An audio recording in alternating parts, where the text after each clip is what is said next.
Imagine standing in a silent, stone-walled monastery, halfway up a mist-covered mountain in ancient India, or the high plateaus of Tibet. Surrounding you are thousands of palm leaf manuscripts, entire libraries of philosophy, medicine, and astronomy. Now imagine that the monks living here haven't just read these books. They have memorized every single word, every line, every inflection, every complex mathematical formula is locked inside their minds, as if it were carved in stone. For centuries, the Western world looked at this feat as a supernatural mystery or a byproduct of extreme spiritual discipline. But there was a secret hidden in the monastery gardens, a humble, creeping succulent that grows in the mud and the shadows. This plant wasn't just decorative. It was their biological hard drive. If you're a gardener, you probably know the feeling of peace that comes from working with soil. But what if one specific plant in your collection could actually upgrade your brain? We are deep diving into the ancient world of Bacopa monnieri, better known in the botanical world as brahmi. This isn't just another miracle herb mentioned in a health magazine. This is a plant with 3,000 years of documented history, used by the most elite scholars of the ancient world to achieve what we would today call a photographic memory. We're going to look at why the monks valued it above gold, the fascinating science of how it actually recomputes your neural pathways, and most importantly for us, how you can grow this legendary herb of grace right in your own backyard or even on a sunny windowsill. To understand why this plant is so revolutionary, we have to look at the pressure these ancient monks were under. In the Vedic tradition of India, sacred texts were not allowed to be written down for centuries. They had to be passed from teacher to student orally.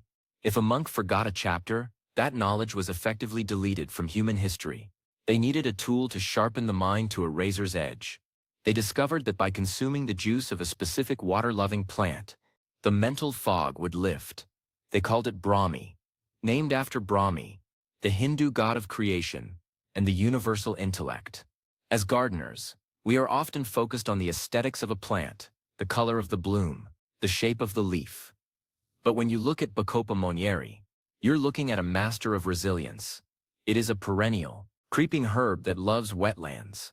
It has small, oblong, succulent leaves and tiny, four-petaled white or pale blue flowers. It doesn't look like much, but that's the beauty of it. In the wild, it grows in the most difficult, waterlogged conditions where other plants would simply rot. This ability to thrive in the mud, that seems to translate into its medicinal potency. So how does it work? Why did the monks swear by it? Modern neuroscience is finally catching up to what the monastery gardeners knew millenniums ago. Bacopa contains unique compounds called bacosides. These aren't just vitamins. They are like a cleaning crew for your brain. They help repair damaged neurons and promote the growth of new nerve endings. Think of your brain like a garden. Over time, the paths get overgrown, the soil gets depleted, and the plants start to wilt. Bacopa acts like a master gardener that comes in, clears the weeds, and lays down high-quality fertilizer. It enhances synaptic communication. It makes the signal in your brain travel faster and clearer. When you hear about monks memorizing libraries, you might think it's an exaggeration. But think about the state of our minds today. We live in an era of digital distraction. Our attention spans are fragmented by notifications and endless scrolling. We have what ancient scholars called the monkey mind, jumping from branch to branch without ever settling. The monks used Bacopa because it provided ekagra or one-pointed focus. It didn't just help them remember, it helped them quiet the noise. It lowered their cortisol levels, the stress hormone, allowing the brain to enter a state of deep, calm flow. For a gardener, this is the same feeling you get when you're so deep in the zone that you lose track of 4 hours while pruning your roses. Bacopa is that flow state in leaf form. Now let's talk about the logistics of bringing this ancient wisdom into your personal garden. The best part about Bacopa is that it is incredibly approachable for gardeners of all skill levels. Because it is an aquatic or semi-aquatic plant, its requirements are different from your standard herbs like rosemary or thyme. If you've ever struggled with overwatering your plants, Bacopa is the plant for you. You literally cannot overwater it. In fact, it thrives with its feet wet. If you want to grow the same variety the monks used, you need to look for Bacopa monnieri. Don't confuse it with the ornamental Bacopa you often see in hanging baskets at big box stores. Those are usually Sutura cordata. which are beautiful but don't have the same neurological benefits. You want the real creeping hyssop. It loves a tropical or subtropical climate, but the secret for those of us in cooler zones is that it makes an incredible indoor plant. You can grow it in a simple pot of potting soil kept very moist, or you can go full ancient monastery and grow it in a water feature or a bowl of rocks and water. Imagine having a beautiful lush green carpet of bacopa growing in a decorative bowl on your office desk. Not only are you humidifying your air, but you have a fresh supply of brain-boosting leaves right at your fingertips. The monks would often crush the fresh leaves and mix them with ghee or honey. The taste is bitter, there's no denying that. But in the world of herbalism, bitter is better for the brain and liver. That bitterness is the mark of the bacicides doing their work. But why should a modern gardener care about a plant for memory? Beyond the historical cool factor, growing bacopa is a lesson in patience and connection. In our fast-paced world, we want a pill that gives us instant genius. But the monks knew that true wisdom comes from a relationship with the earth. By tending to your bacopa, by ensuring its soil is always damp and its light is just right, you are participating in a tradition that spans thousands of years. You are growing your own cognitive insurance policy. Let's get into the nitty-gritty of the cultivation, because I want you to succeed with this. If you're planting outside, choose a spot that gets partial to full sun. While it can handle some shade, the more sun it gets, the more of those potent chemical compounds it produces. If you live near a pond or have a water garden, plant it right at the edge. It will spread across the mud and even float on the surface of the water, creating a beautiful green mat that suppressed weeds. For my indoor gardeners, use a high-quality organic potting mix. Because you're going to be consuming this, stay away from synthetic fertilizers. Use compost tea or a very diluted fish emulsion. Remember, this plant is a sponge. It absorbs whatever is in the water and soil. This is why the monks were so careful about where they grew it. They grew it in pristine mountain springs. If you're growing it at home, use filtered water. If your tap water is heavily chlorinated, keep the soil consistently wet. Never let it dry out. If the leaves start to look a bit limp, it's telling you it's thirsty. What's truly fascinating is how this plant relates to the architecture of memory. Our brain physically changes. New connections are formed. As we age or as we get stressed, this plasticity slows down. It's like the soil in your garden becoming packed hard like concrete. Bacopa acts as a soil conditioner for the brain. It makes the neural soil soft and receptive again. It's no wonder the monks could memorize libraries. They were essentially keeping their brains in a permanent state of springtime. There is a famous study where participants were given bacopa for 12 weeks. The results were staggering. Their ability to retain new information was significantly higher than the placebo group. But here's the kicker. It didn't work instantly. You couldn't just eat a leaf and become a genius overnight. It took time. It took about 8 to 12 weeks for the compounds to build up and start regardening the brain. This mirrors the life of a gardener. We don't plant a seed and expect a harvest the next day. We nurture, we wait, and we trust the process. Think about the implications for your own life. Maybe you're trying to learn a new language, or you're a student, or perhaps you just want to remember where you put your car keys. Integrating a plant like bacopa into your lifestyle is a holistic approach to mental health. It's not just about memory. It's about anxiety reduction. Bacopa is classified as a media rasayana, a herb that rejuvenates the mind and reduces the heat of stress. When the mind is cool and calm, memory happens naturally. For those of you who love the technical side of gardening, let's talk about propagation. Bacopa is one of the easiest plants to multiply. Once you have one healthy plant, you have 1,000. You can simply take a cutting, strip the bottom leaves, and pop it into a glass of water. Within days, you'll see white roots shooting out. You can then transplant these into new pots or give them to friends. It's a gift of clarity. In ancient times, it was considered a great blessing to give someone a Brahmi plant. But let's circle back to the monks. Why did they focus so much on memory? In our world, we have Google. We have clouds to store our photos and hard drives to store our books. We've outsourced our memory to machines. But the monks believe that true knowledge must be integrated into your being. If you don't know it in your mind, you don't truly possess the wisdom. By using bacopa to hold entire libraries in their heads, they were walking, talking embodiments of their culture's wisdom. They weren't just reading about peace and logic. They were living it, breath by breath, supported by the chemistry of the plants they grew. As a gardener, you have a unique advantage. You aren't just a consumer of information. You are a producer of life. When you grow bacopa, you are witnessing the same biology that fueled the greatest philosophers of the East. You can watch the succulent leaves soak up the sun and realize that the same energy is going to fuel your own neurons. There is a deep poetic symmetry in that. Now I want to address a very important point for anyone looking to try this. In the gardening world, we often talk about lookalikes. While Bacopa monnieri is very distinct, always ensure you are sourcing your seeds or starter plants from a reputable medicinal herb nursery. Because it's an aquatic plant, it can accumulate heavy metals if grown in polluted water. This is why growing it yourself is the gold standard. You control the water, you control the soil, and you ensure that what you are putting into your body is as pure as the mountain air in those ancient monasteries. If you are harvesting your own bacopa, the best time is in the morning when the plant is most turgid and full of moisture. You can use the leaves fresh in a salad, though be warned, they are bitter, or you can dry them in a cool, dark place to make a potent tea. Many people find that mixing the dried herb with a little peppermint or ginger helps balance that earthy, bitter tone. Let's imagine your garden for a moment. You have your tomatoes for your body, your roses for your soul, and now you have your bacopa for your mind. A garden should be a pharmacy, a library, and a sanctuary all in one. By adding this one monk's plant, you are ticking all those boxes. You're growing a plant that has survived the rise and fall of empires. A plant that was present during the most profound spiritual realizations in human history. But what about the science of forgetting?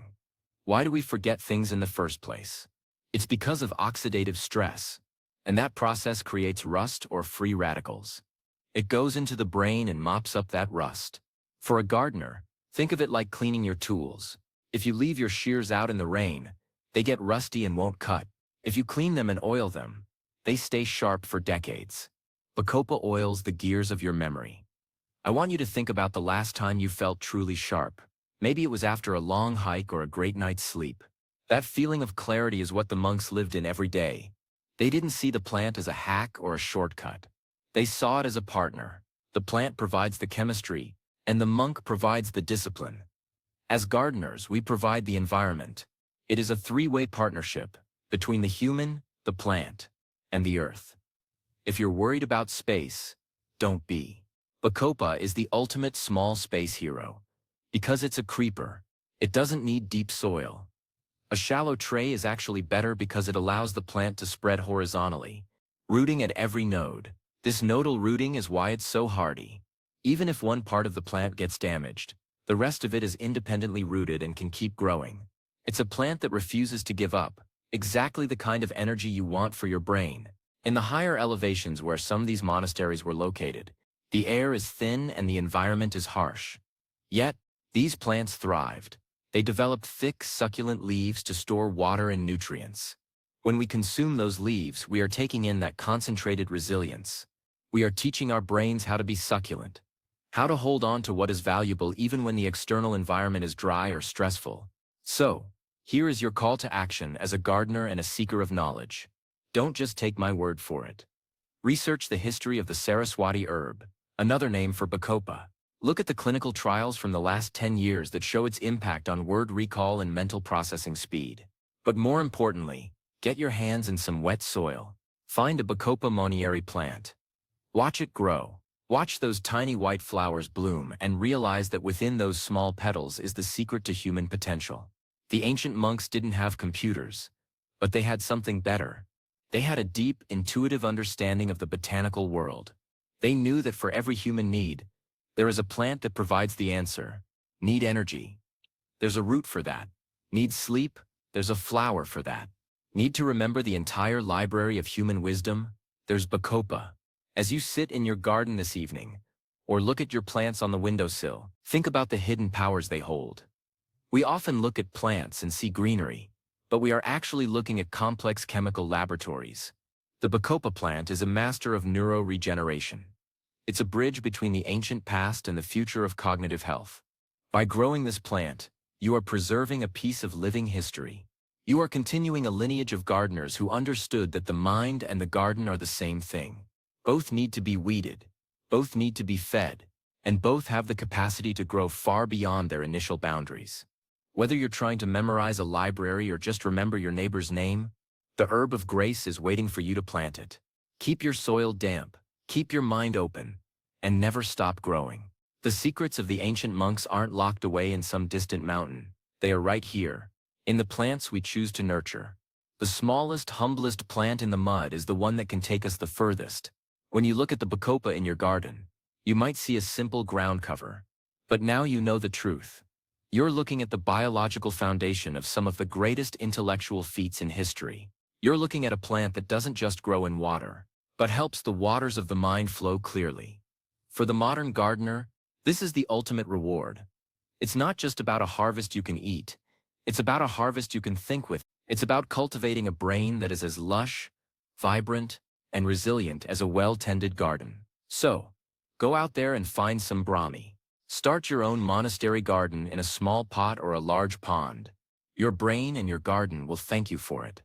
The history of bacopa is intertwined with the history of human consciousness. In the ancient texts of the Charaka Samhita, written around 400 BC, bacopa was already being hailed as a sovereign herb. It was used in coronation ceremonies to give the new king the wisdom of the ages. We might not be kings, but we are all the rulers of our own mental landscapes. Why not give yourself the best tools available? As we wrap up our exploration of this incredible plant, remember that gardening is the ultimate act of optimism. You plant something today because you believe in a better tomorrow. You plant bacopa today because you believe your mind can be sharper, your memory clearer, and your life more focused. The monks knew it 3,000 years ago, and now, you know it too. And the key is growing in the mud. Every time you water your bacopa, remember the mist-covered mountains and the silent libraries. Remember that you are part of a global community of people who see the magic in the soil. You are a gardener, a guardian of life, and now, a keeper of the monk's secret. Let the green leaves of the bacopa monnieri remind you that growth is always possible, and that the best version of your mind is just one plant away. Think about the sheer scale of what those monks achieved. We're talking about million-word epics like the Mahabharata, memorized from beginning to end, purely through the power of the human brain assisted by this plant. It makes our modern struggle to remember a 10-digit phone number seem a bit silly, doesn't it? But it also gives us hope. If the human brain is capable of that, imagine what we could do if we just gave it a little bit of the biological support it evolved to use. The relationship between humans and bacopa is one of the oldest examples of biohacking in the world. But unlike modern biohacking, which often involves synthetic chemicals and risky experiments, this is a slow, natural, and sustainable process. It's about building a foundation of health that lasts a lifetime. In the monastery, the youngest novices would start taking Brahmi while they were learning their first verses. They would continue to use it throughout their lives, into old age, which is why many of these monks remained mentally sharp well into their 90s and 100s. For us, the lesson is clear. We don't have to accept mental decline as an inevitable part of aging. We can take an active role in our cognitive health. We can be the monks of our own lives using the wisdom of the past to navigate the challenges of the future. And it all starts with a single simple plant. As you go about your day, think about the bacopa. Think about its thick, juicy leaves and its ability to turn sunlight and water into complex brain-repairing molecules. It's a miracle of nature, and it's a miracle you can participate in. Whether you have a massive backyard or a tiny apartment balcony, there is room for a little bit of ancient wisdom. This plant doesn't demand much. It doesn't need expensive equipment or complicated fertilizers. It just needs a little bit of water and a little bit of your time. In exchange, it offers the potential for a clearer mind, a stronger memory, and a deeper connection to the natural world. That's a trade I think any gardener would be happy to make. So as you step back out into your garden, or start browsing for seeds online, keep the story of the ancient monks in your heart. Let it inspire you to look at your plants with fresh eyes. Every leaf has a story, and every root has a purpose. The bacopa monnieri is just one example of the incredible power that is waiting for us in the garden. Who knows what other secrets are hiding in plain sight in your flower beds? The journey of the monk and the gardener is the same. It's a journey of observation, of patience, and of growth. By bringing bacopa into your life, you're taking a step on that path. You're choosing to nourish your mind the same way you nourish your soil. And in the end, That is the greatest secret of all. The secret isn't just in the plant. It's in the relationship you build with it. So, here's to your memory, here's to your garden, and here's to the ancient wisdom that lives on in the humble herb of grace. May your mind be as clear as a mountain spring and your garden as lush as a monastery sanctuary. Happy gardening, and may you never forget the power that lies within a single green leaf.